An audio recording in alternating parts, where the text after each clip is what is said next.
Episode 58. This is Book 4, Chapter 1, The Goblet of Fire. This is the Pottervision podcast. This is the podcast where two lads go through chapter by chapter the Harry Potter books and chat it all out, right? It's a laugh. I'm only saying this in case you're joining us for the first time at episode 58. Why not? I would. Goblet of Fire is the best one. Jump in. Why not? My name's Tom Lawrenson. This is a really fun episode. It's a chill one. It's laid back, yeah? We have a laugh. I'm really proud of it. So have a listen. This is your, a new chapter reminder. If you're enjoying the podcast, why not leave a review? Rate us 5 stars, wherever you listen to your Pottervision podcast. Tell a friend, tell an amigo, tell a companion. If you'd like to support the boys even further, you can visit our Patreon site, patreon.com/Pottervision. And that helps us make the podcast the best it can be. We're currently on tour. We do a Pottervision stage show where we recreate the first film in an hour. We're about 4 dates into the tour and it's gone phenomenally well. I'm really enjoying it. Can't say for the other guy. No, he's loving it. So why am I going on any further? Why not sit back, relax, and listen to episode 58 of the Pottervision podcast. Pottervision, Pottervision, Pottervision.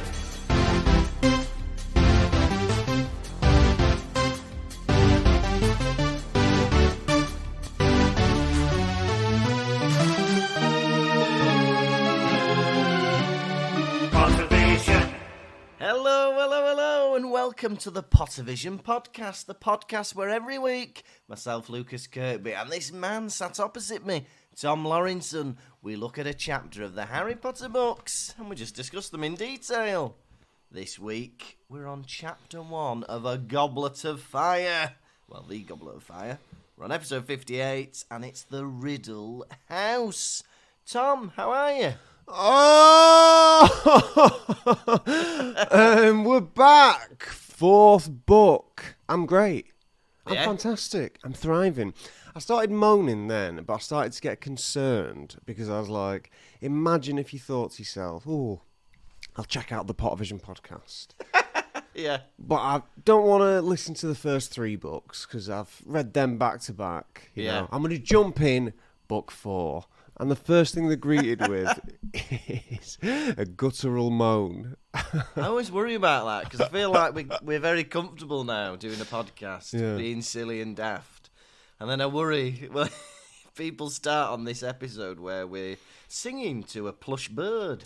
Well, whenever I start listening to our podcast, sometimes I'll just listen. I'll jump 58 episodes in. Oh, yeah. Why not? But when I was having a shower the other day thinking about our podcast, and I was thinking to myself, people would never jump 58 episodes in. They start with episode 1. But some of them do, I think. But it's not like another podcast, like, I don't know, if it was a podcast where somebody just interviews celebrities or does, I don't know, cooking recipes or whatever. You can just jump in wherever, but guys, we're doing a book series, it's in an order. Yeah, but people have their specific chapters that they really like, don't they? They do. And hey, if you're a Riddle House fan and you're here just listening to this one chapter in isolation, I hope you enjoy our moans. Oh! You might also notice that we're sounding a little bit crisper than usual. We've had a big bag of crisps. I had quavers. Tom, what's it? Yeah. So we're trialling out 2 new microphones. 2 new flavours of cheese crisps. Now, Tom, what have you been up to, my dear friend? What have I been up to? So, me and you are currently in Edinburgh. Oh, yeah. We've been eating like, dare I say it, fat little pigs. Little piggies we are. Little piggies walking around Scotland. We had a show in Glasgow the other night. Yeah. First things first, 3-course meal at 3 p.m.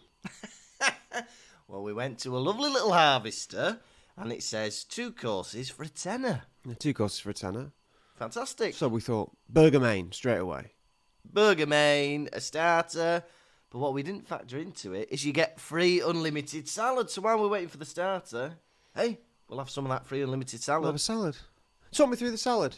Classic salad. What did you have? Classic salad. I had potatoes and pasta. Salad. It's salad, a bit of lettuce. It's salad. I joined you. Potatoes, pasta, coleslaw, fried onions, salad. Salad, everyone. It's salad. It's salad. It's delicious, nutritious salad. We love it. We like it. So before we'd even have our starter, we'd already had a salad and potato meal and pasta.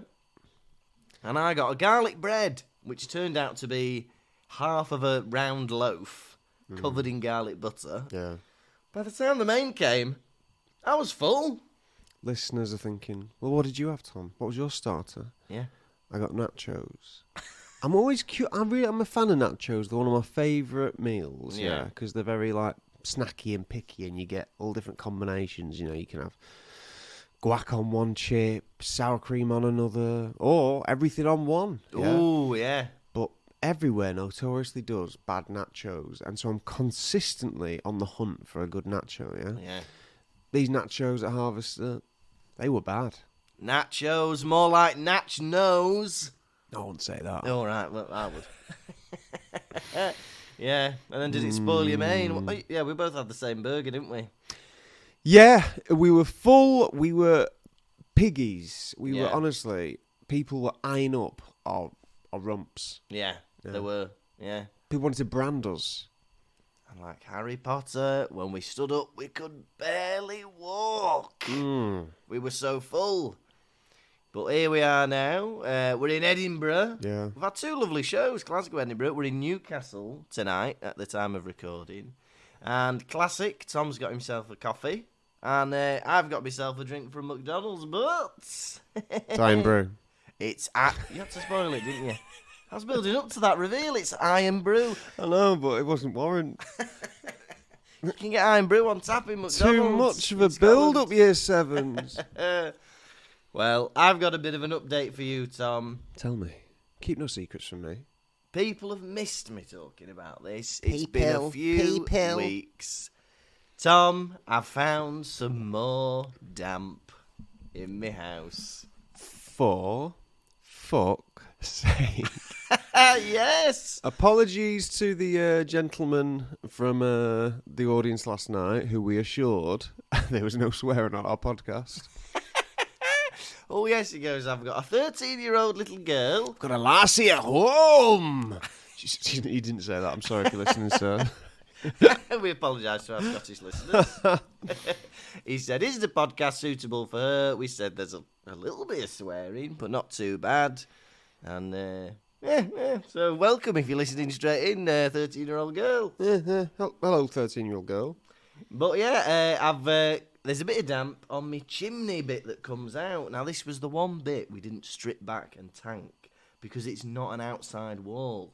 So we thought we don't need to tank an outside wall, but it's wet. Why have you saved this from me? Because I wanted to tell you, surprise you on the pod. Are you surprised? Friend, I've got some sorry news for you. What? That isn't entertainment. It's a sorrowful story. But, you know, I feel like people are so invested in the tale that they need Are this big they? update. No one's ever DMing me asking me about... Actually, one person was. Actually, they do, yeah. We asked for some advice My dear little brother. a couple of weeks ago. But, you know, this feels like the revival season, doesn't it? We thought it was over, but it's back. All the old cast are there. The wet, the mould, a builder, me. You're bringing Builder back in. Well, different builder. But, yeah, but I had a guy come round, and he was actually... he said, I can do all this, but I don't think it'll sort it out, so you should get somebody else. Which is fair enough, because he could have charged me thousands of pounds to do some unnecessary work. I think it's very much like builders to not want to do any work. Yeah. Do you want to do this job? No. You get paid for it. I know. Don't look easy, though. I want easy work. Me lazy. Me want easy work. Not for me, please. We had someone to have gone our roof because we needed new leading put round the chimney breast because water was getting in. Oh, naughty, yeah. Naughty boy. Naughty boy. We had a quote. Man comes round, he goes, $7.50, I reckon. It'll take him 2 lads, full day's work. So, man comes round. Well, after, it takes weeks to get this going, Text him, you going to come round today? Nah, I don't feel like it. Yeah. Next day, you come round today? Maybe. Right, should we wait in? Don't know. What is this, a hookup? A few weeks later, I'm going to send someone round. He sends little old man round, yeah. Yeah. Little old man, not 2 people, no scaffolding. Yeah. Little old man climbs up onto the roof. Yeah. Messes around for an hour or so. Yeah. Climbs down, £750. Bloody hell. Yeah. When you actually break it down, you think, how much does those materials cost you wholesale? How much are you getting paid for the labour? How much is little old man getting paid? I think little old man is getting a nice dinner when he gets home. I think that's his payment. Here you go, little old man. Roast dinner for you now. Well done. If little old man's listening, let us know. Right in, how much did you get paid for that job? We need some excitement. Oh, we yeah. did a gig in Glasgow. Glasgow. They were a good crowd. Oh, they were good. We've had a couple of right good crowds the past 2 nights, haven't we? We had a great crowd. Some podcast listeners in. Amy Montgomery. Oh, yeah, we must tell you this. We're going to show you it on Instagram. We'll put it on. Amy Montgomery, if you're listening, thank you again. She came to see us, and she had a little gift for us, and it was this lovely, square-framed Pottervision podcast logo that she'd made. And in the background were loads of little things that we like to say all across the pod. And it's the most wonderful gift I think we've ever received as a couple. Take note of the listeners. So if anybody's coming to see us in the new year at any of our venues, you better get cross-stitching. Bring gifts. We like them. But genuinely, thank you so much, Amy. It was very, very nice. One? Last year I got one. Last year I had one. We'll go into town and we'll get you 2 new presents. Tom, are you ready? Are you steady? Are you going to listen to my chapter 1 of Goblet of Fire rundown? The Goblet of Fire. Are you ready for a chapter on the Goblet of Fire? Oh, we're finally on the book. I'm so excited for this book. Oh, I am. I want to preface how excited I am for this book. Yeah. Because, weirdly enough, I might have said it before, this is the first book I ever read of Harry Potter. Yeah. Weird. It is. I am so looking forward to this book. It's chunky. This book is bigger than, in terms of chapters, than the first 2 put together. Honestly, it's about as thick as your wallet. It's my wallet, and it's not money in there, it's receipts. But the book I've got is probably the most tattered of the books I've got, because I think me, my dad, and my sister all read it when it came out. And obviously it's a big chunky thing, so it takes longer to read. Look at that tome! The pages have been yellowed with time. Yeah, It looks like an old edition of the Holy Bible. Tom, are you ready? Chapter 1, The Riddle House, rundown. Don't I look ready? He looks ready. His ears are pointed in my direction, his eyes fixed on my body. Here we go, The Riddle House. We get a big bit of backstory. We're in Little Hangleton. It's a village, and 50 years ago, the 3 rich old buggers that lived in the big old house suddenly died of fright, and the maid found them. Whoa. Welcome, welcome, welcome to the big old house. Welcome, welcome, welcome to the big old house. And they're dead. Door is open. Come on in. So let's begin. Come on in, they're dead. The Riddles are dead, and the only suspect is the gardener, Frank Bryce. And he's a war veteran who's got a gammy leg now. He's a bit of a recluse, but he gardens. The police think it's him, but he's saying, no, there was a weird teenage boy walking round. We don't believe you. You're going to go to prison. But when the post-mortem comes back, there was nothing wrong with everybody. They just seemed to die of fright. Anyway, they release him, and he stays as the gardener until present day. Anyway, he's chilling in his little house and he sees a light in the Riddle house. He thinks, oh, it's those lads mucking about. So he goes in the house, he climbs up the stairs, and it's not the lads. It's Wormtail, Peter Pettigrew, and Lord Voldemort, but he obviously doesn't know who they are. He's a muggle. He thinks, what's going on? He's overhearing them. They're plotting some crazy thing. They're waiting till after the Quidditch World Cup. They've kidnapped and killed some woman called Bertha Jorkins, and they're wanting to get Harry Potter involved. What's going on? Next minute, bloody snake turns up. Oh, massive 12-foot snake. Speaks to Voldemort. Says, look, there's a guy outside. He's listening. Voldemort's like, let me give him a proper greeting. And then he goes in, he turns round, and he kills him dead. And then Harry wakes up. That's the end of the episode. And then Harry wakes up. The Riddle house. Forgotten about him, have you? Well, he's awake. Yeah, this isn't the Goblet of Fire. This is Harry Potter and the Goblet of Fire. Remember? 50 years ago, a maid found 3 riddles dead. Bam. What an opening to a book. Oh, I love it. I love this chapter. I love this book. Yeah. Well, finally, we've reached puberty.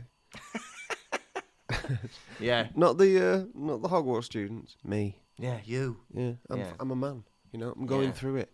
Finally, I can accept death. There's been no death in these books for years. Yeah, yeah. No one's been killed. Chamber of Secrets, some students petrified.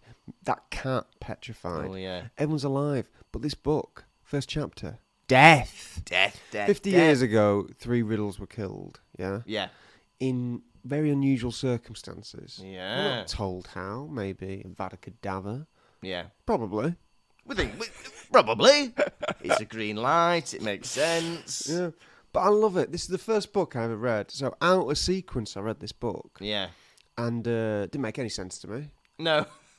I got quite far in. I was like, this is I must be thick as shit because this is some pretty crazy stuff that I'm not getting as a 10-year-old boy. But, yeah. Yeah, I agree with you. Like you say, I think the only actual death, apart from the backstory of Harry's parents, was maybe Quirrell. I think that's the only death in the first 3 books. Harry killed him. And Harry killed him. But yeah, I love that we're not starting with Harry and that we're starting off with something completely different. It's refreshing, isn't it? Yeah, it is refreshing. I was thinking to myself, I could take a whole chapter, I could take a whole book of this. Yeah. This first book talking about Little Hangleton, the inhabitants, Frank Bryce. Yeah. Dot down the pub. To be honest, before it got to, Voldemort and Wormtail in the Riddle house, I was like, I was enjoying that. I know, I felt like that. Like, when I was reading it, I was like, I don't want the riddles involved. Can't it just be like the Grumps? I want to hear about the Grumps that live in that house. Oh, it's Tom Riddle, it's Voldemort. Because these books are written, I suppose they are meant for children, but I'll say they're written in a way that you never have to reread anything, do you? Yeah. You never have to reread a page going, what did I just read? I feel like so many adult books I read. When I say adult, I don't mean, Japanese manga. Yeah. I mean books intended for adults. Yeah. Mills and Boone. Mills and Boone. Did I ever tell you that my grandma, when she got older, she had Alzheimer's, right? She used to think that people were stealing her money. When she passed away, she used to love reading Mills and Boone, right? And when she passed away, we were putting away all her stuff, tidying her stuff. In each Mills and Boone's book were like £20 notes. We must have found about 300 quid in her Mills and Boone collection, all between the pages. What do you think to that? It's unusual, isn't it? Yeah. What do you reckon the practice was? I think she just thought people were trying to... Because she had Alzheimer's, I think she thought people were trying to steal her money. So she's died. She thought maybe if anyone's going to steal from me, I want it to be people with taste. Look, if someone steals from me, I want them to be horny while they're doing it. I want it to be another horny old woman. Anyway, apologies, Mother, if you're listening to this. But this was set up to me. It felt like, at the beginning, a classic murder mystery. The maid has found them dead. It's always the bloody maid, isn't it? It reminded me of like Marple or Poirot, Sherlock Holmes. You've got the cook running into the. None of these people have names, do they? In these things. Oh, it's the cook, it's the maid, it's the butler. We have names, I'm Dave. Dave the cook. Frank Bryce has got a name. Frank Bryce has got a name, yeah. He's a gardener. He's the gardener. Why can't Cookie have a name? Why can't Mady have a name? Frank Bryce watches over the house Yeah. for 50 years. And just, it's like, and the house falls into disrepair. Frank, you're there. You're there anyway. Yeah. I know your duty's gardening, Yeah.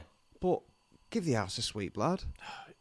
Can't have quick dust over once a month. Look, the tulips are fine. How big is this house Yeah. that he can only concentrate on the gardening? I know. I agree with you. Like, fair enough, modern day, because I think he's 77 or something by the present day. You know, fair enough. You're old, you get tired. But, come on, give it a sweep round, bit of hoovering. You'll be all right. Murder mystery, you know, the three of them are dead. They've died of fright. It's like something out of Sherlock Holmes or Jonathan Creek or something like that. Yeah, unexplainable death. Did I tell you I was Sherlock Holmes once for some tours around Speak Hall? You? Yeah, me. Dressed up as... They said, right, we want you to be something Victorian. I thought, well, I know what's fun. Sherlock Holmes. Detective stuff, right?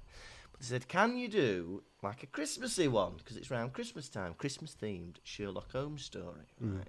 So you might think, oh, there are some amazing Sherlock Holmes stories out there. You know, there's Hound of the Baskervilles, Sign of Four, all that kind of stuff, right? There's only one Christmas-themed Sherlock Holmes story, and it's boring. Tell me. It's boring. It's the adventure of the blue carbuncle. Right? It's a blue jewel, a priceless jewel, and it ends up the thief... Sorry, spoilers, but you've had 200 years to read it. The thief shoves it down a goose's throat.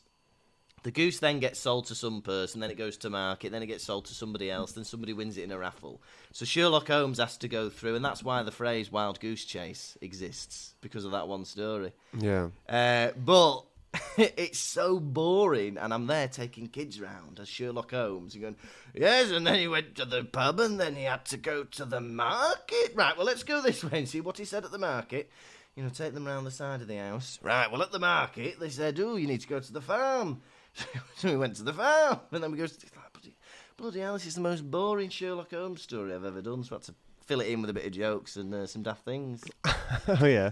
Waggling your tongue, moving your eyebrows. Moving my eyebrows, waggling my tongue, getting them to dance. Wiggling your hips. That's right, Sherlock Holmes, kids. I've read some of them Sherlock Holmes mysteries, and like most people, I've seen the BBC series Sherlock, yeah? Mm-hmm. It's great. But the thing is, back in the olden days, we've got modern Sherlock, haven't we? Yeah. Back in the olden days, if you rob something, just let it walk off. I know. Get away with it. I know. If you want to get away with the blue buckloon, whatever it was called. The blue carbuncle. The blue carbuncle. Yeah. Just like keep it in your pocket. How's he ever going to find you? I know. Yeah, I can't remember what he stole it and threw it out the window or something. I can't bloody remember. If anyone wants to read it. But there's no CCTV. Yeah. Yeah. There's no cookies. Yeah. There's no, internet search histories. Yeah. They can't triangulate your phone signal. You don't have to destroy your SIM card. It's the olden days. It's the olden days. You can get away with anything you want.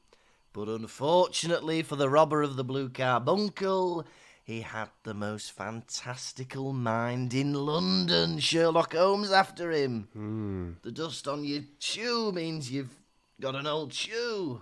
Yeah, Deductions like that. I used to do a daft thing like that. I love that. Oh, biting his fingernails. He must be going through a divorce. What? Oh, I'm just mucky. But yeah, I used to do that at the beginning. I'd get like a little kid, and I'd look at them and go, oh, yeah, there's a slight bit of grass on your knee there, and oh, you're wearing a green jumper, oh, and you've got a little bit of fluff in your hair. I deduce that you're a little boy, aren't you? Any laughs? Yeah, good laugh, yeah. Good laugh. Good laugh, because it's a daft thing to assume. So, yeah, a little mystery. And so I'm assuming, because they say it's Mr. and Mrs. Riddle and their adult son, Tom, who I'm assuming is Daddy Voldemort. Daddy Voldemort. His dad. So we got Granny Grandad and Daddy Voldemort. Granny Grandad, Daddy Voldemort. Daddy Voldemort.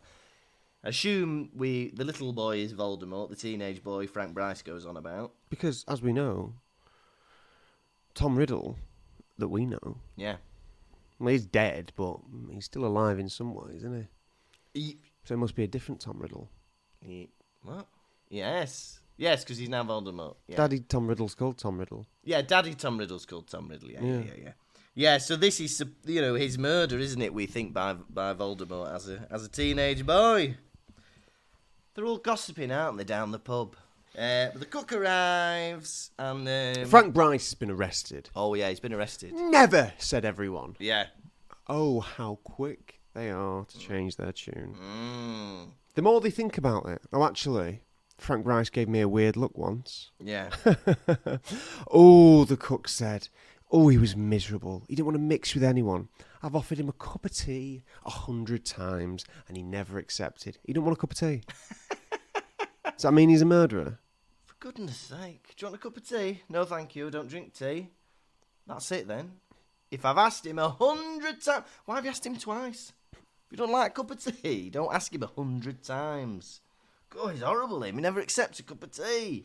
Frank's the only one with a key to the house. I never had a key to the house. Cookie. Yeah. Who discovered the bodies. Yeah, how did she get in? How did Mady get in? How did they avoid being arrested? Yeah. We should be looking more at Cookie and Mady and less at Frankie Bryce. He's the only one who could have got in the house. All the other staff have to be let in. They've all got keys.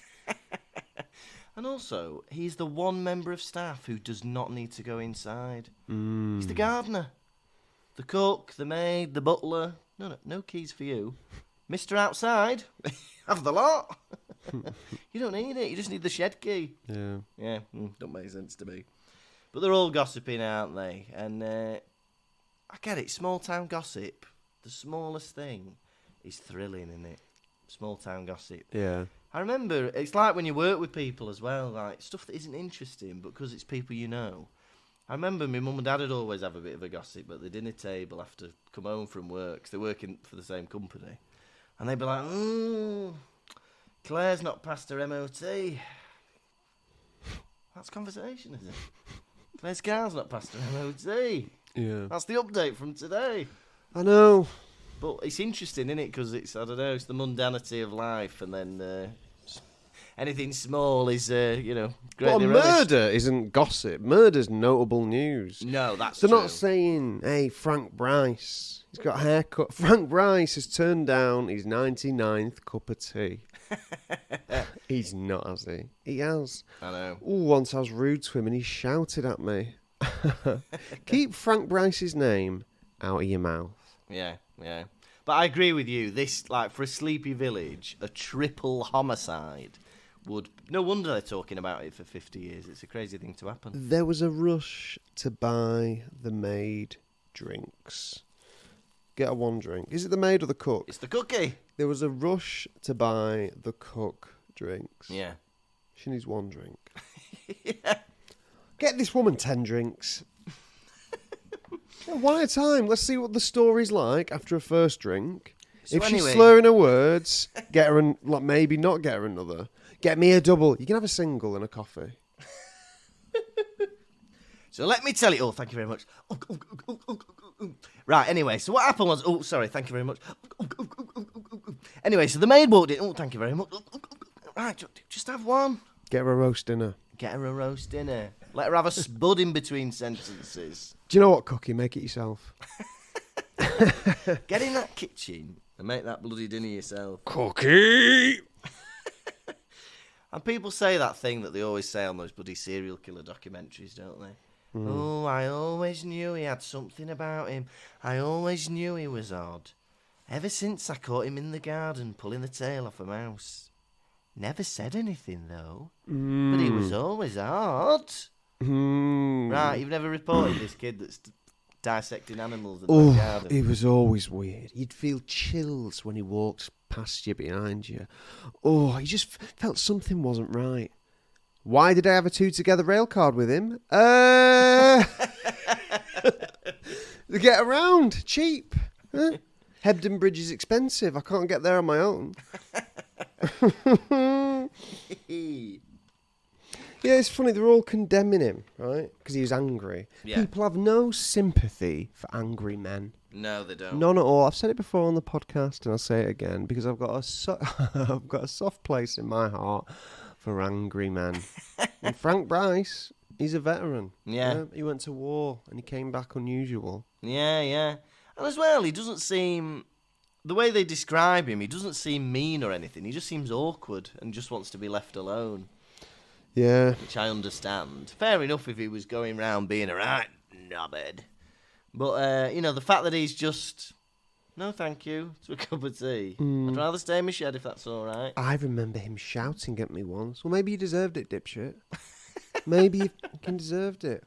What must it take for Frank Bryce, a noble man, to shout at someone? Yeah, exactly. A lot, I reckon.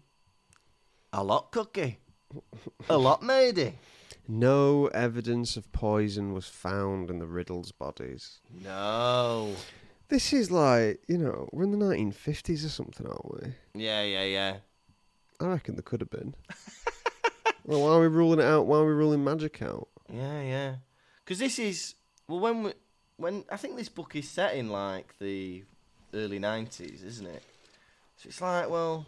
Right, so we're basing this off 1940s crime-solving technology, are we? Old Heisenberg from Breaking Bad used ricin, an undetectable poison, to kill people. Yeah. Are you telling me these lot had that technology back then to detect ricin?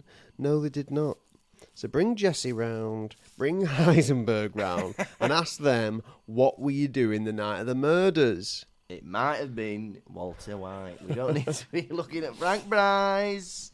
It was Jesse and Heisenberg. It was very clear that they'd been frightened to death. Would you not agree? Yeah, because their faces were shocked. Their mouths, I can't believe she hasn't taken this opportunity. Their mouths must have been agape. What frightened you to death? What could frighten you to death? McDonald's closes down. If McDonald's ever went into liquidation, I'd be like, can't believe that. Country music outlawed. Oh, don't like that, but then actually, outlaw sounds a bit like country, doesn't it? Line dancing's now illegal. No, don't mind that.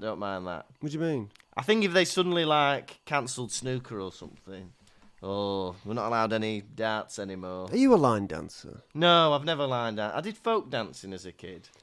I struggle to believe you're not a line dancer. I've never line danced. Why not? The opportunities never arose. Really? No, I don't think it's something I particularly...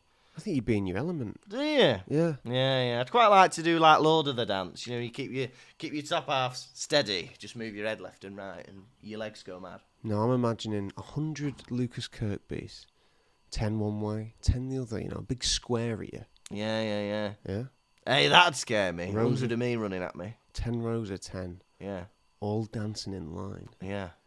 Never been happier. Yeah. I don't know. I think that'd scare me to death. 100 of me in a barn. Scary. Dancing. Let them fight to the death. Last one alive gets to keep his position as co-host on the Pottervision podcast.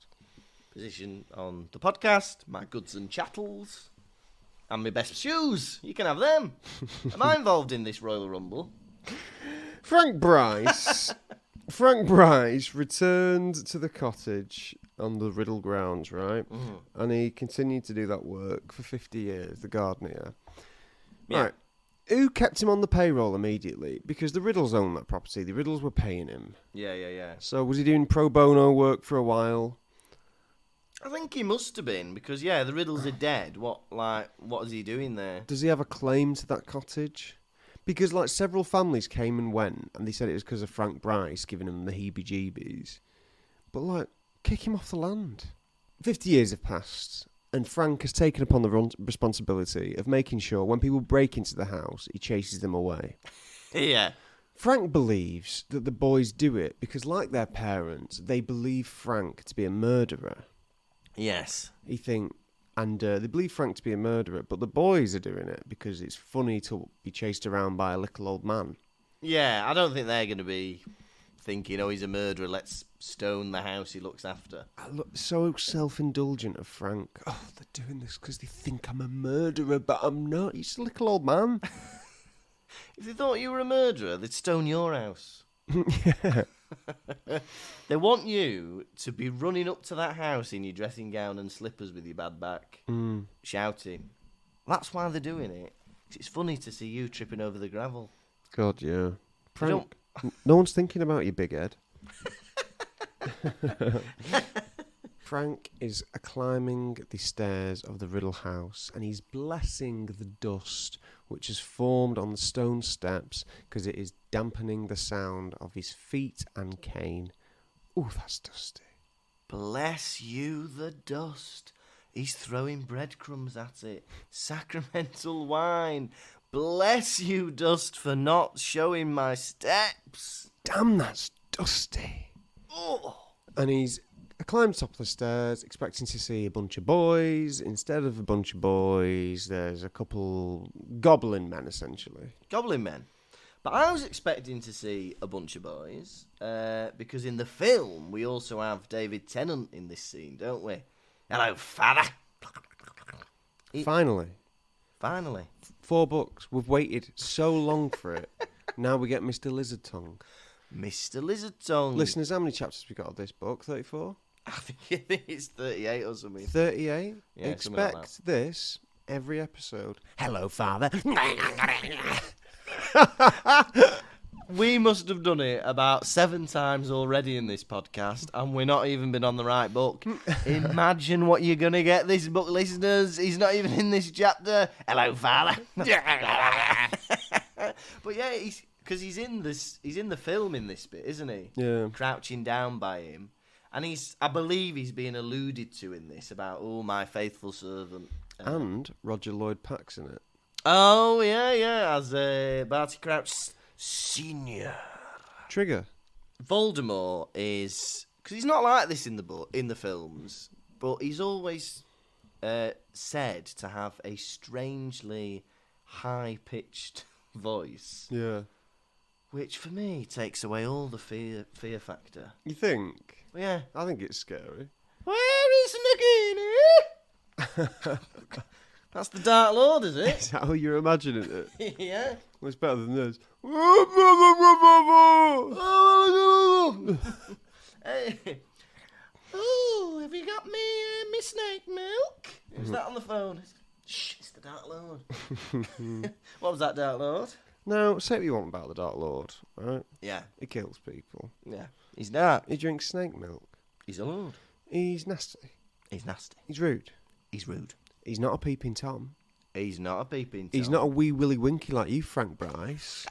Walking around in his nightgown, Yeah. peeping through the window, staring through the locks, checking if everyone's in bed because it's only 8 o'clock. Yeah. I don't think at any point in this 7-book series does Lord Voldemort pull back some net curtains and look at what the neighbours are up to. Frank Bryce, you deserve to be murdered. Oh. He does. Our listeners aren't going to like that from you. Peeping Tom. Our listeners are going to call for your dismissal from the Pottervision podcast. Hashtag hang Lukas. Hang Lukas. For me, the image of Timothy Spall milking a snake is the most horrific image of the book series so far. Now, forgive me for not knowing my snake anatomy. Yeah. Forgive me for not knowing, my biology. Yeah. Snakes got little boobies? Thinking this. Snake's got a set of knockers? Because they're reptiles, aren't they? Yeah. And they lay eggs. I thought it was mammals who had little titties. You telling me that a little baby snake is hatching out of an egg and going straight for them baps? I don't think so. Snake milk. For listeners, so if you've not read the book, and this is how you get your Harry Potter information, Voldemort is being sustained on snake milk from Nagini. Yeah. That's what's keeping him alive. Yeah. Wormtail says, "There's a little bit more in the bottle if you'd like, sir." And he's like, later. Saving a bit of... and it's been bottle fed as well. Oh, cut out the middleman, Voldemort. Why has it got a bit... No. What? I don't want to be directly breastfeeding on a snake. But Nagini would let him, though, because Yeah. she's curling up at his feet like a damn dog. Yeah, yeah. So why not, like, let him breastfeed? But, yeah... Anyway, we're hoping you're enjoying this first episode, 13-year-old girl. They left this out of the book, him breastfeeding or like receiving breast milk from a like snake, and I wish they hadn't, because it's very scary and creepy. You know, Yeah, just the thought of it is demonstrates the length this being will go to, like, you know, sustain life. But also, don't we learn in the Fantastic Beasts films that Nagini was once a woman? Oh, I don't. Oh, yeah, I think so. Yeah, I think that's a revelation. I remember reading about that. Yeah, but you're right. I think the image of that is so unsettling. I think it's brilliant. Yeah, it's very disturbing. I think there's a lot of disturbing things in the books that we'll come to read that aren't in the films. Tit milk. Because at the beginning we don't know it's a snake. And it's like, oh, Nagini, have you milked Nagini yet? No, she's wandering around the house. Yeah. What animal would you guess it was? Right, there's an animal that can be milked, wandering around the house. What is it? Cow. It could be a cow. Doggy. A little doggy. A goat, maybe. A sheep. Mammals. A mammal. A whale. Yeah. Whales got boobies. Well, they're mammals, aren't they? So I'm assuming they have. Do all mammals breastfeed? I think so, yeah. Piggy? Yeah, piggies do. Piggies have little teats, don't they? What about a horsey? Yeah, horsey does, yeah. I've never seen a horsey's teats. No, well, they're just like little nipples on the belly, aren't they, like a dog? Yeah. Elephant. Yeah. Killer whale. No. Oh, yeah, probably. I don't know. Tillicum. Don't even know what a tillicum is. I think it's a killer whale. Oh, is it? Killer whale, yeah. What about an orca? Oh, yeah. What, a tillicum? Yeah. Tillicum's the name of one specific one. Oh, is it? Who kept murdering people. Now, Frank Bryce is a little eavesdropper. Yeah. Right? And he keeps hearing a bit of jargon from these wizards that he doesn't understand. Oh.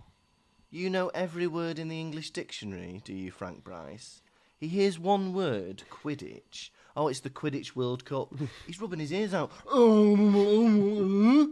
Frank Bryce, how waxy are your ears that you think the likely misunderstanding of a word is caused by your ears being too waxy? Yeah. Listeners, I saw a video the other day. You all probably saw it too. Ears are self-cleaning. Mm-hmm. Yeah?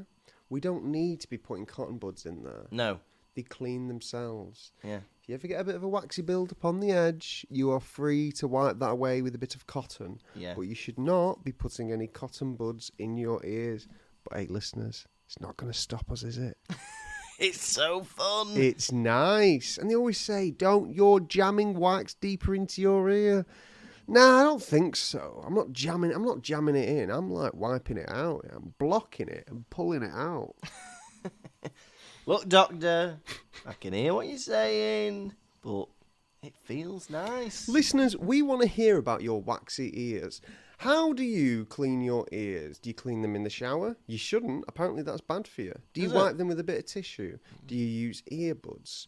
Do you put a candle in them? Do you put oil in them, hot oil, and let it all drip out? What do you do? We want to know.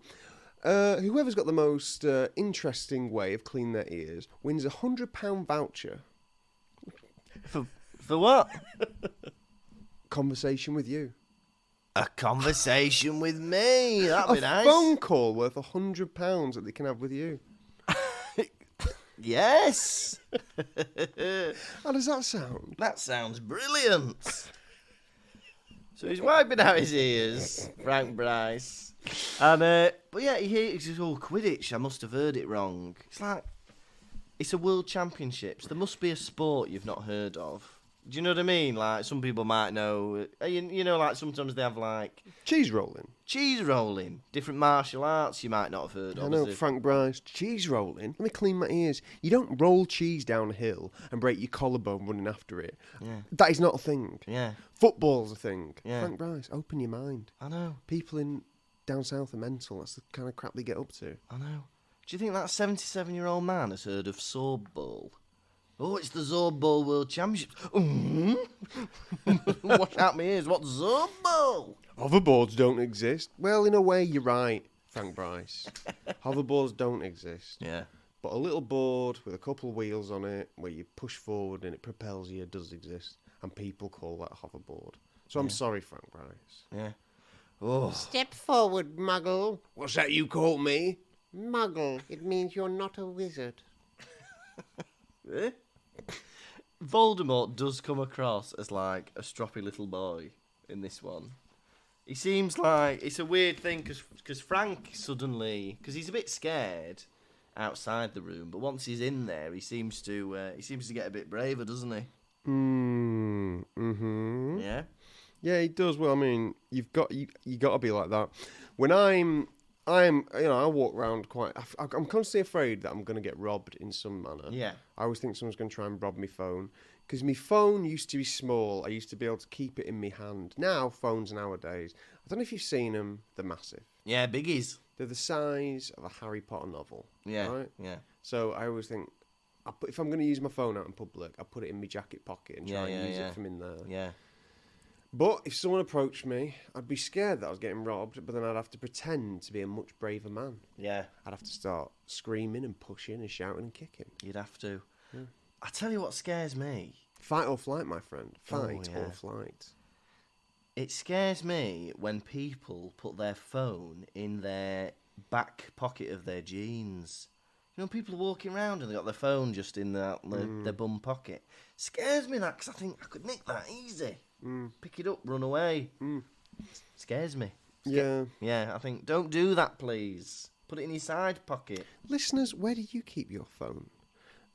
Most interesting and safe way of keeping your phone, if you let us know, you win a £50 gift card for Conversation with Lukas.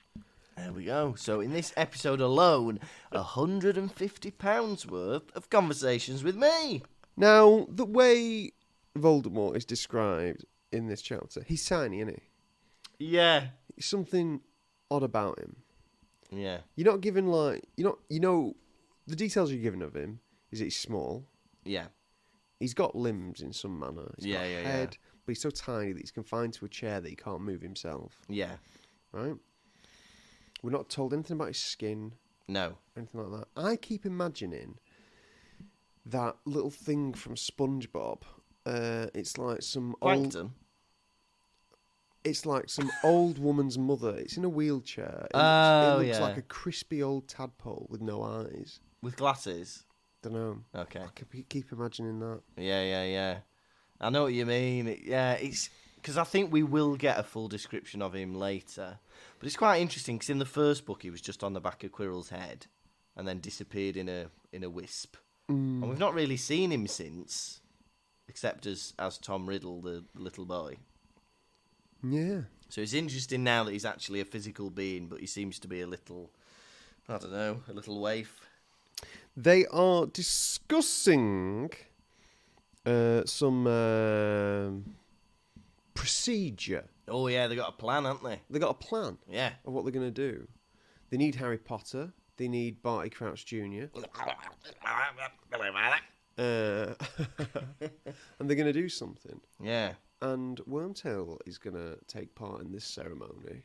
Oh, yeah. Well, he's kidnapped Bertha Jorkins, hasn't he? No, but he's got a special little plan for Wormtail at the end, doesn't he?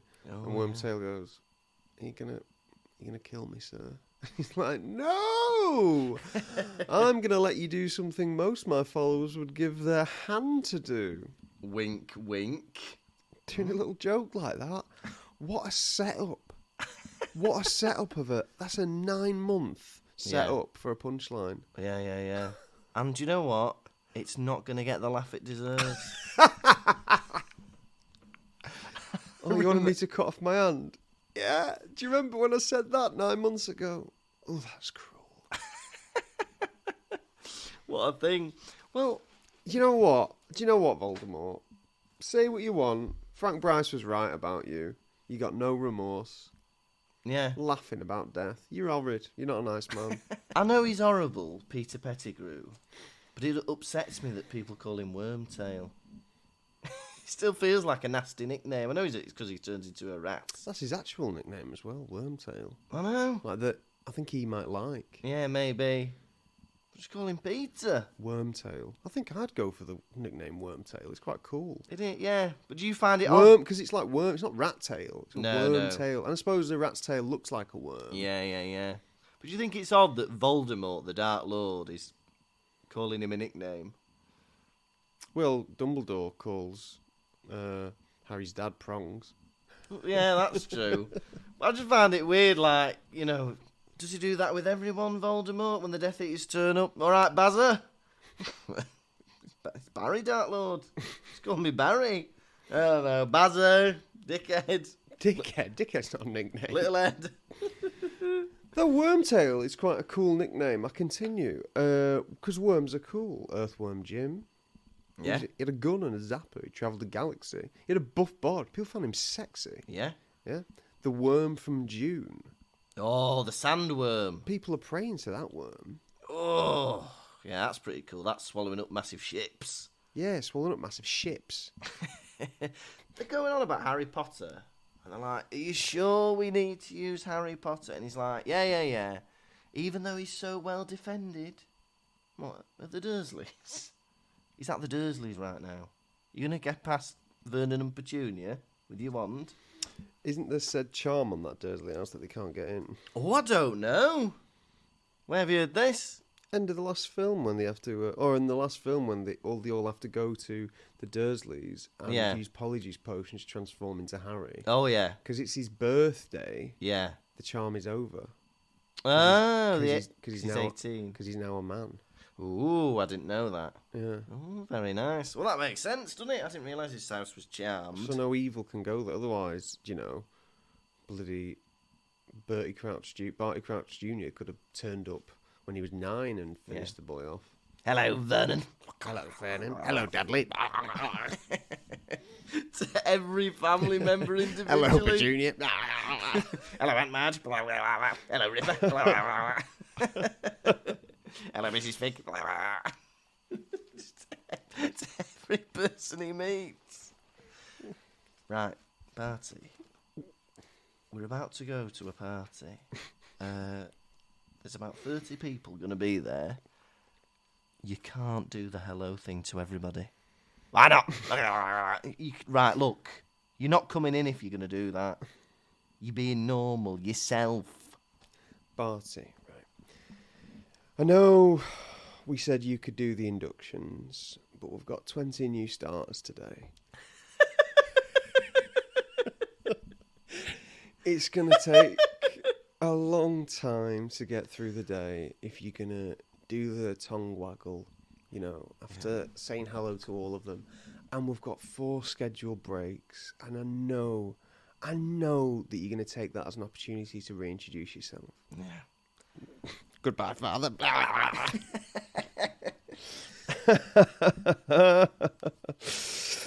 It does seem as though Wormtail doesn't want to harm Harry Potter, doesn't it? Yeah, I think this is a plot line in the books that is not in the films. That he genuinely does have a little bit of a feeling of being in debt to Harry because he spared him last year. It's quite good, isn't it? Yeah, I like it. Yeah. But it's good. I've got an interesting question. Because it makes Wormtail a more developed character, though he does want power, but he does have remorse. It explains how he was friends with the other 3. Yeah, do you know what I mean? Yeah. Because if he didn't have that soft side, do you know what I mean? You I can't know. be fully corrupted. Yeah. Bellatrix Lestrange is insane, so that's explained by her. Yeah. Lucius Malfoy knows he's doing wrong. All these people know they're doing wrong. Yeah. Apart from Bellatrix Lestrange and Voldemort, whereas they think what they're doing is right and they don't care. Yeah. You got to have some soft spot inside you. Yeah, it makes him human, doesn't it? Ma. Like I've said it before, I'll say it again, ma. In the film where he's turned into a rat and waving at the same time. Mama! Yeah. Disappears. But yeah. The snake curled up like some cursed dog at his feet. Like a horrible travesty of a pet dog. My new favourite insult.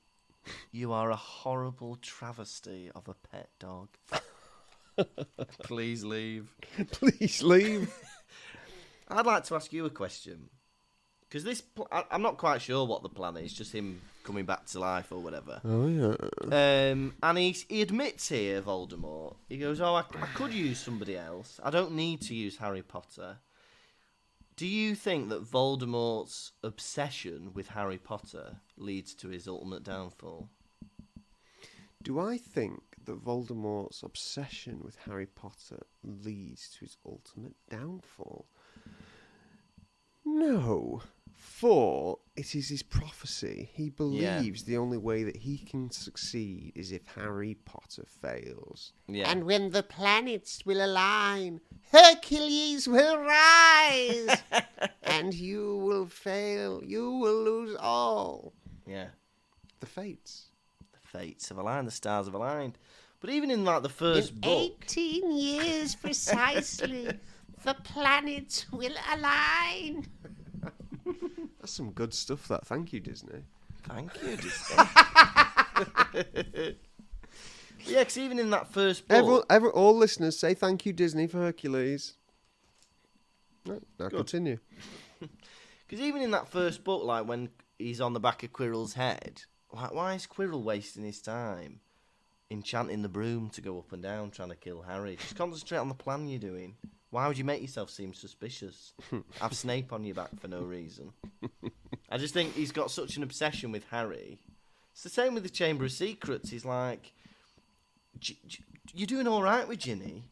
You're killing people with the basilisk. Why are you suddenly making her put the book in, on the floor in that bathroom? Yeah, if he can use any wizard to do this ceremony to bring to bring Voldemort back to life. Yeah. Then use any wizard. Yeah. Don't use Harry Potter. You've literally just captured a woman, a witch. Use her.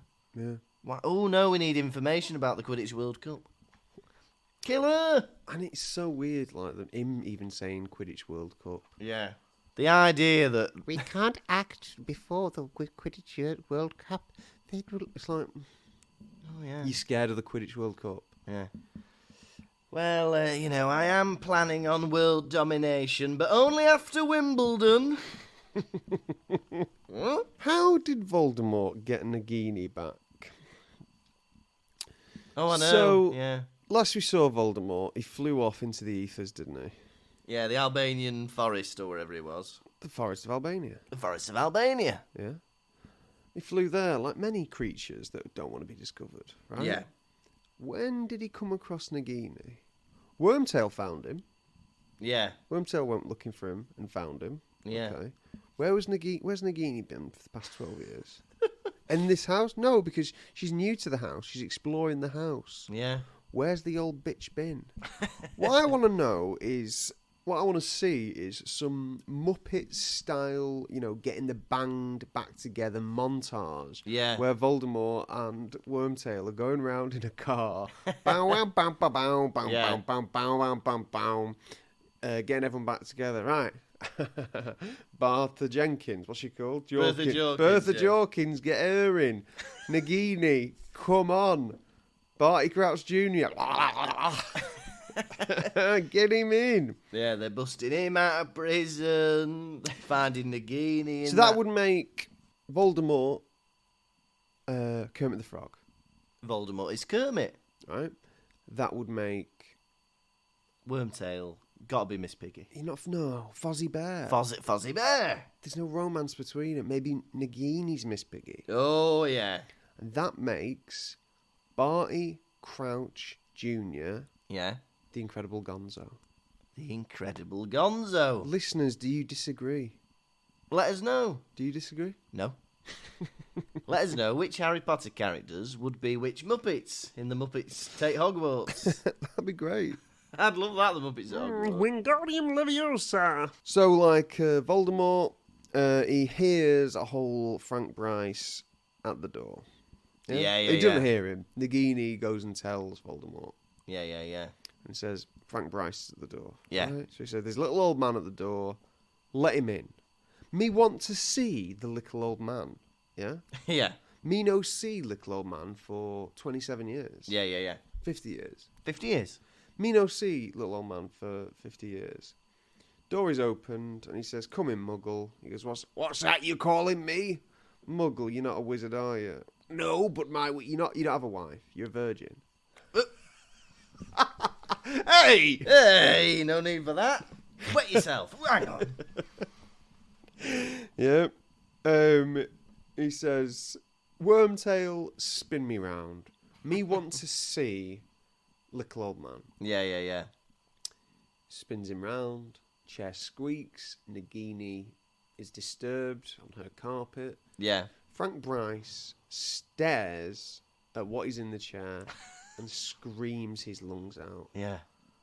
Bloody hell. Sounds horrific. Yeah. But Frank Bryce, you're a veteran. Yeah. You have seen people's had their faces blown off. Yeah. What is in that chair that is causing the little old man to scream? There's no need to scream at anybody's appearance. This might be news to some of our listeners, but if you're seeing somebody for the first time, no matter how ugly they might be, don't scream, it upsets them. But that's old people all over, innit? Yeah. Anything unusual. Ugh! Yeah. For all we know, Voldemort was not going to kill him until that point. Yeah. He's like, right, let's have a look at this Muggle then. Turns around. Look at that ugly face. Look at those weird little stumpy limbs. Oh, I can't stand looking at that. Right, I'm going to kill you now, Mr. Rude. Mr. Rude. Mr. No Manners. And then 200 miles away, the boy called Harry Potter woke with a start. I remember reading this for the first time thinking, please don't tell me that was all a dream. And it never happened. So this was juicy. I like this chapter. Lots going on. Juicier than Nagini's milk. Oh, come lovely. on. It's Well, a family podcast. It's nutritional. I hope. But yeah, that idea that, you couldn't have one chapter without you, could you, Harry? You couldn't just let us have a nice little chapter about the Riddle House, about a murder, about Voldemort. It had to be in your dream, did it? In your dreams, Harry. In your dreams, Potty wee Potter. Right. How many little old men screaming their lungs out in horror are you giving this chapter out of 5? For me, I'm going to go out on a limb here, guys, and say that this is the best opening chapter we have read so far. It was a break from old HP. We had a lovely bit of mystery, a 50-year-old mystery. A little town, villagers, triple murder. We've got this Frank Bryce character. Guys, it was a triple homicide. It was a triple homicide. And we meet Voldemort. We've not seen Voldemort himself for 2 books. We haven't seen him since the end of book 1 in his actual form. He's come back. We've got Wormtail. We didn't know what was happening with him. Now we know he's with Voldemort. And there's loads of little hints. We've got a plan.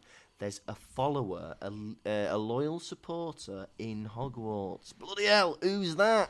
It's got to involve Harry. There's the Quidditch World Cup. There's loads of things set up. I loved it. And you know what? I'm going to give it 5 old men screaming their lungs out of 5. In horror. For me, this chapter brought back a lot of memories. Being a little boy. Being an old man. Being a husk of a man in a chair, breastfeeding, caring for someone who is breastfeeding, looking after a snake, being in a dirty abandoned house.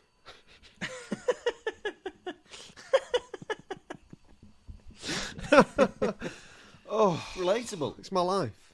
That's been my life so far. But I really loved, the story. It's like a story in itself. Yeah. If that was a short story on its own, I'd be like, wow. Yeah. But not only have we got that, it's got me excited for the whole book that is ahead of us. Yeah. Times are changing.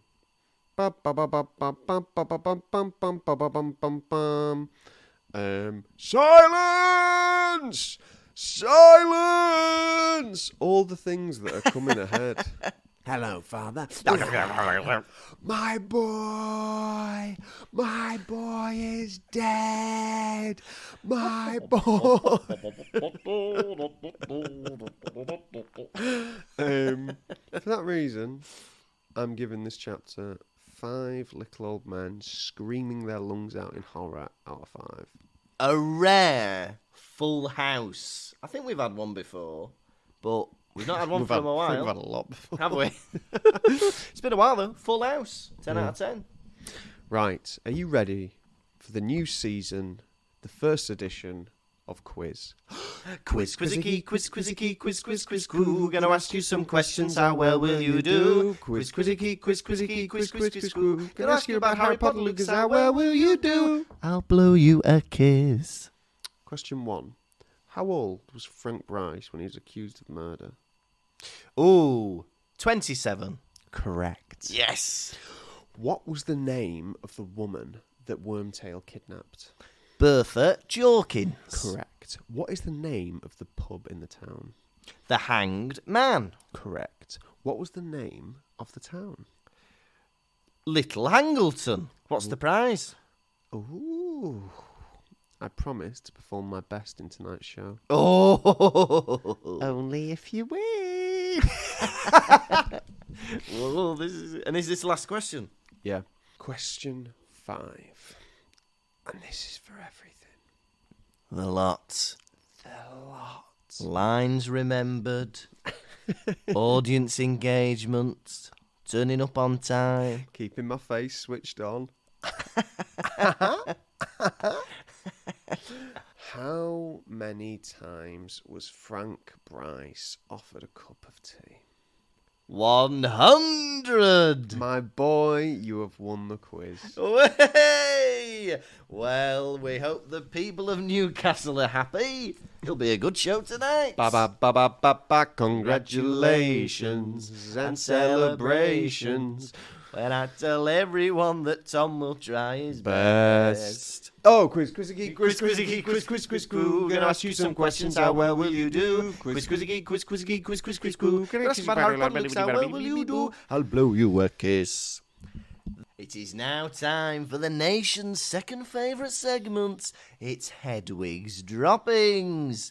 We're not alluding to owl poo, we're not alluding to ploppings. We mean the messages you send in when we allude to Hedwig's Droppings.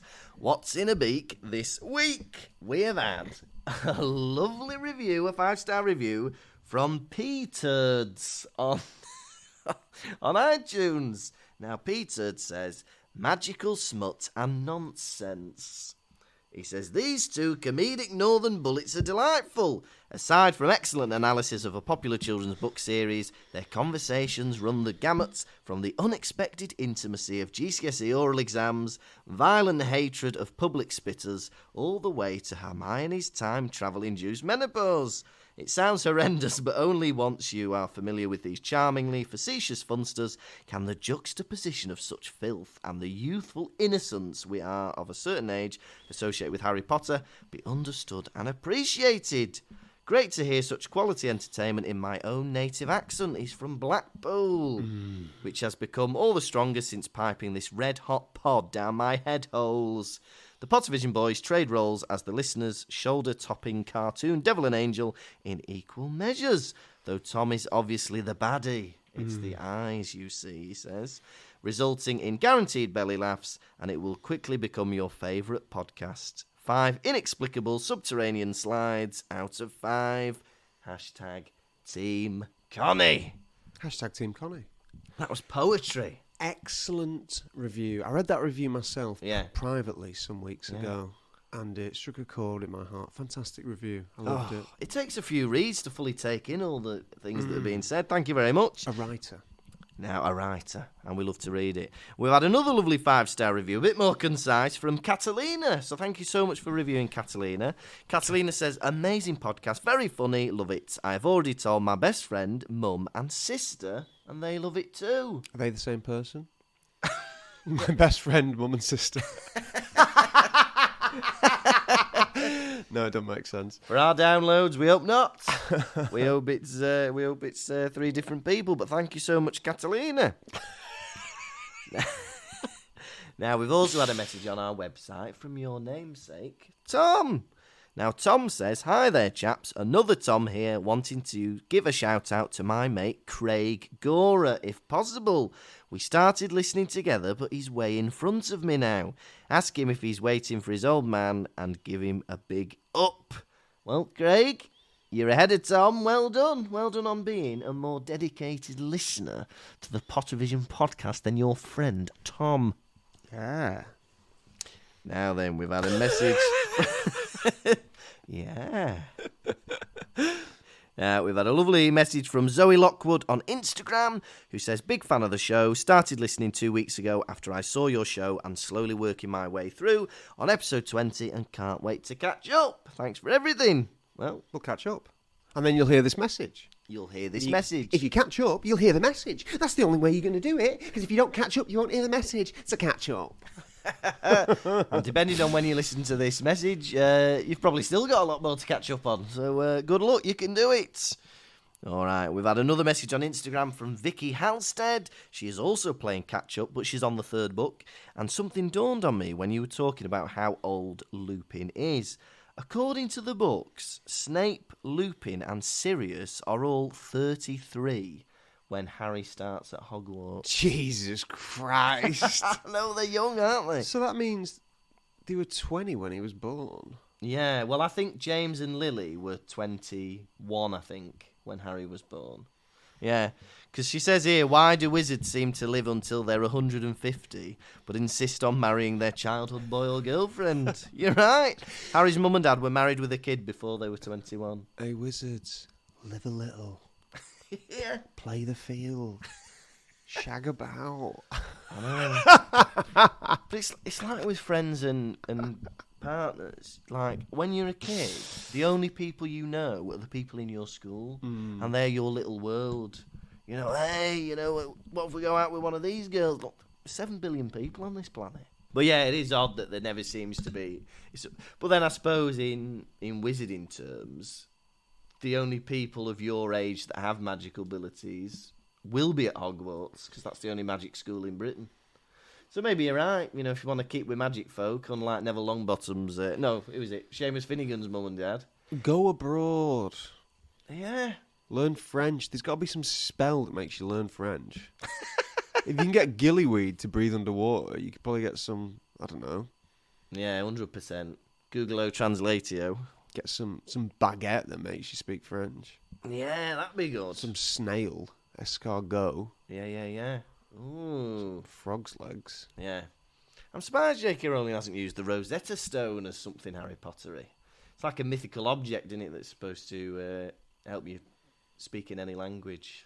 Oh, really? The Rosetta Stone. I think I'm right in saying that. Anyway, right, our penultimate message is from KCJ on Twitter. Oh, KCJ. KCJ. Now, we were talking about American Werewolf in London last week, and KCJ says, I watched it in London when it came out in the cinema. It's not aged well, but it had a long-lasting effect on me. And to this day, a quiet tube station gives me the heebie-jeebies. As a registered nurse, however, I have never taken a patient home to have clumsy sex with them in the shower. Have you not, KCJ? Sounds like something you do. He says, not because it would be a profound breach of professional standards, but I'm as ugly as a boot, and they always say no. So there we go. They always say no, which gives the implication that KCJ is asking, hey, I know you've just been mauled to death, almost mauled to death by some animal, and your friend has died last night, but would you like to come home and have sex with me? No, they always say no. If I've asked them once, I've offered them a cup of tea 100 times. They're just plain rude. It's fascinating, that film, because two lads are... one of them's mauled to death by a werewolf, the other one's mauled half to death. The one who's mauled half to death just quickly, forgets his friend's death immediately and just becomes really horny. Bloody hell. I have to watch this film. It sounds crazy. No, it's too scary for you. Oh, don't like that. I'm not watching it. And finally, we've had a lovely message from Holy Sister Sophie. All right, what's that old girl saying? Now, we were talking about Peter Pettigrew escaping Azkaban as a rat last week, I think, or the week before. And she says he could easily escape. She shows this picture. Now, these are some rat facts. Right, there's a picture of a rat here in a cage. Rat facts. Hey, rat facts. Now, a rat can squeeze through holes or gaps the size of a quarter or a 5p piece because its skull is not plated together, so it can change the shape of its head and squeeze through a very small opening. They are also able to leap 4 feet laterally, so across, and they can fall 5 floors without sustaining any injury. And they can tread water for days. That rat is getting out of that Azkaban and over that ocean. Thank you, Holy Sister Sophie, for the insight into rats. It's good to know that you're back up to date on the pod. Thank you very much. And that was Hedwig's Droppings. This has been the Pottervision podcast. Thank you so, so much for listening. We are back on tour. We're still doing all the tour dates. Yesterday, at time of release, we will have just done Sheffield. We're in Liverpool this week on the 17th, which is Wednesday. And then that's it. We're having a little Christmas break. And then we'll be back in the new year with another 8, maybe 10 dates. We're doing a load of things in the new year. All the dates are on the website, pottervision.com. Ticket links are all there as well. If you want to support the show, patreon.com/Pottervision. There's bonus episodes. And today, actually, we are releasing the first half of the Prisoner of Azkaban film. So we'll be talking about that, so check that out.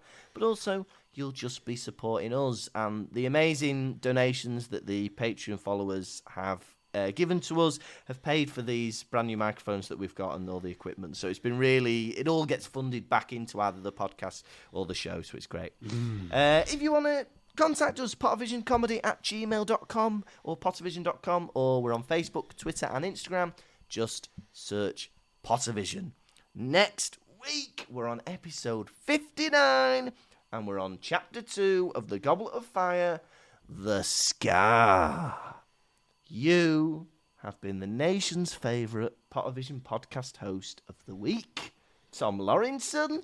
And you have been wearing the clothes of Lukas Kirkby. Good night. Pottervision. Thank you for listening to the Pottervision podcast. The music was performed by Jack Evans. You can contact us through our website, pottervision.com. And if you'd like bonus content and to support the show, you can visit patreon.com/Pottervision.